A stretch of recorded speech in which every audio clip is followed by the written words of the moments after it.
So I'm recording this video from my basement, which, I'll be honest, it's a quite nice basement. There's a lot of cool stuff that I have in here. I have my workstation, my computer. I have another computer over there, and then a third computer station over there. I have some guitars, I have a keyboard, and I have PlayStation 4. And it's pretty much my hangout spot for the past almost 3 years, 2.5, 3 years. And I want to talk about why that is because I'm currently a graduate student at Northeastern University. I'm doing my PhD in electrical engineering. And since COVID, I moved back home and I didn't return.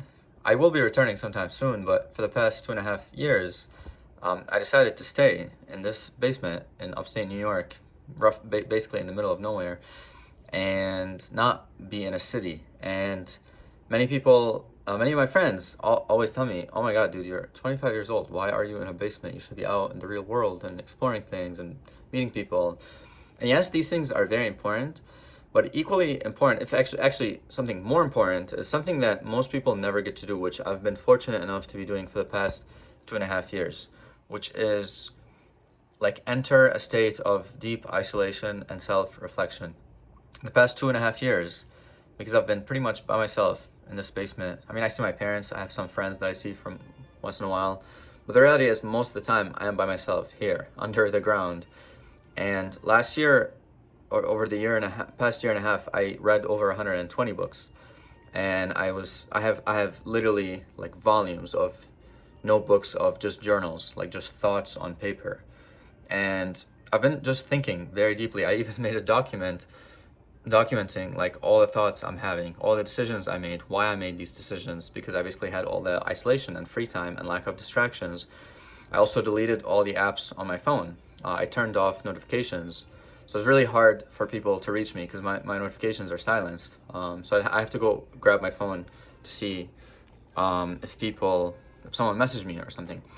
And you might ask, why would anybody do that? And the answer is, without like a deep state of self-reflection. Now, you don't really have to like isolate yourself for an extended period of time, but without like self-reflection and taking time away from noise, you won't really understand why you do the things you do and who you really are. And this is a concept I learned from communication systems, which is signal to noise ratio. If the noise levels are high, it doesn't matter if the signal level is high, the signal to noise ratio is going to be fuzzy.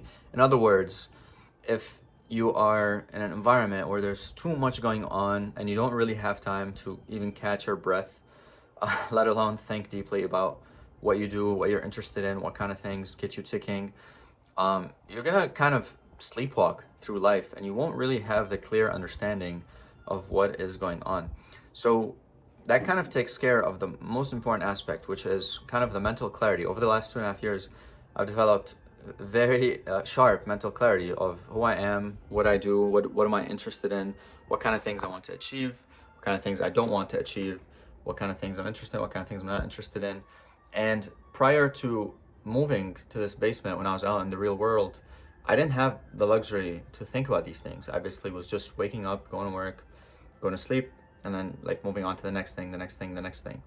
Now that's one thing. The other thing is the financial aspect of being at home for the past almost 3 years. I haven't paid rent in almost 3 years, and I make a pretty decent salary as a single with no kids graduate student at a school in Boston. And what that has allowed me to do is take risks with that money. I've been able to do many things, like obviously invest unlimited amounts of money on books and courses or anything that I find useful for my brain. I've been able to travel. I've traveled to, I think this year alone, more than 10 countries. Overall, I've traveled to like over 25 countries. And again, because I think traveling is the best form of investing in yourself, and the best way to actually learn more about yourself is to change all the variables. And the best way to change all the variables is to change your environment. Because if you go somewhere else, especially if you travel by yourself somewhere else, you will change everything. The only thing that stays the same is you. So you get a really good understanding of who you actually are, because now your environment has changed. So I think traveling is worth every penny. In fact, when I was in my master's, I took out a $15,000 loan to go live in Spain for 6 months. That was totally worth it. I'm pretty sure that $15,000 that I spent on living in Spain will probably make me hundreds of thousands of dollars down the line because of, again, the experience and learning I gained from that. Now, one other point I want to address is kind of the concept of critical thinking and first principles and doing things that make sense to you regardless of what everyone else is doing. And that's because in the Western world, you're kind of looked down upon if you're like living at home past like 18 years old. And I think that really comes from like some kind of marketing that took place when they're trying to sell people homes. I don't know, like the American dream was like you move out and you go buy a home, you buy a car, you go get a corporate job, and you just do that until you die. And so I think culturally, at least in the United States, it became something that's really looked down upon if you're like living at home, for example, even if you do that temporarily. And to me, that's really stupid, because if living at home makes sense to you, like if you've been living outside for a while, like for me, I moved out when I was 17. So between ages 17 and 23, I was living abroad, or not necessarily abroad. I mean, I was living like either in other cities by myself on my own. So when I moved back between 23, 25, and again, I'm moving out back in a few weeks, that was amazing because I obviously was able to go out into the real world, gain a ton of experience, and then come back for like 2 years and reflect upon all that experience. So if you're somebody who's really young and you have not left your hometown or you have not really done anything outside, yes, you probably should move out. But if you're somebody who has been outside already, you've been living in another city, you've been out in the real world, and you have the opportunity to move back home, let's say for a little bit, save up some money and think deeply about what you want to do with your life, to me, that is a no-brainer. It's a really good deal, especially since it's temporary. Now, I will be moving out in a few weeks. I will be moving to Boston, where my school is, and I'm pretty excited about that. But it's kind of wild to think that it took me 2.5 years of like semi-isolation and self-reflection to get to a stage where I was like, yeah, I'm actually ready to go back into the real world. 2.5 years of just thinking, reading, 2.5 years until I came to the conclusion that, okay, I figured out everything that needs to be figured out about like what I want to do, what I'm interested in. And now it's time to actually go and add other variables like other people and whatnot. Because I mean, at the end of the day, other people are what make life exciting. And this is a bit existential in that you, like in life, nobody knows what's going on. And so the best case scenario is you find people who are equally as confused as you about life. And in my case, those are people who are like, I don't know, either electrical engineers or people who are building things or people in startups or people studying psychology or learning about the human mind. These are things that interest me. And now I'm at a stage where I feel like I want to go and meet some of these people. And Boston is like an ideal place to be there because there are a lot of graduate students, a lot of young professionals. So even when you move to a big city, there is the asymmetric risk to reward, which is obviously you're gonna have to pay money, it's gonna be more expensive. But if you choose the right city, you're gonna increase the likelihood of running into interesting people. And in my personal opinion, Boston has a lot of interesting, young, smart people that I would like to run into. In fact, I chose my apartment in Boston very strategically. It's in Cambridge, and it's like almost exactly halfway between Harvard and MIT, and it's right by the bus stop that would take me to Northeastern.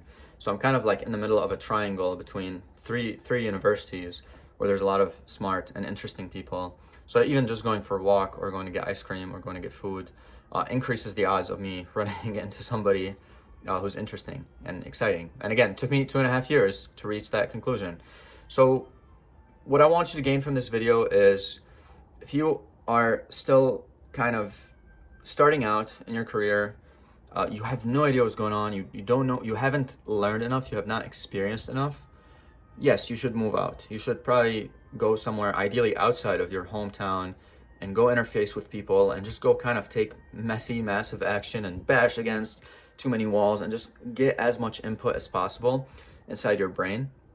And then after a few years of doing that, if you're still kind of in a foggy place and you're on the other side of the you're on the other side of that, where you are too overwhelmed and too stressed out, and you're like, oh my god, like I don't have time, I don't know what I'm doing, and if you've accumulated a lot of experience and your parents have a basement that is available, or a room, in my case basement, just because, come on, look how awesome this is.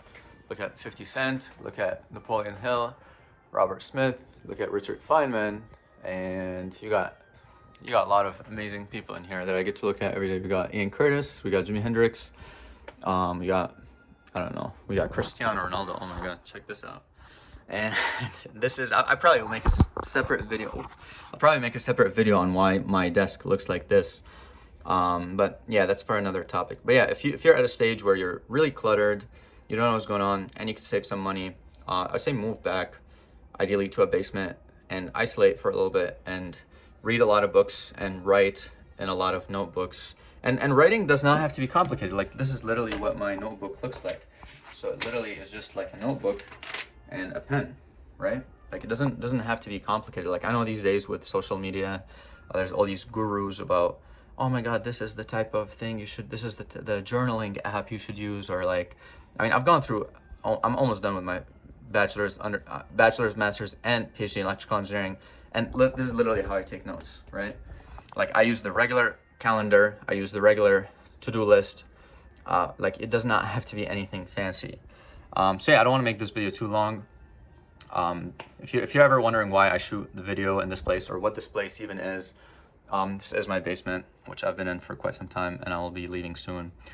So yeah, once I'm in Boston, I'll have to see where I'm going to shoot these videos. I mean, since I shoot these on my phone, I'm usually busy working, should not be a problem.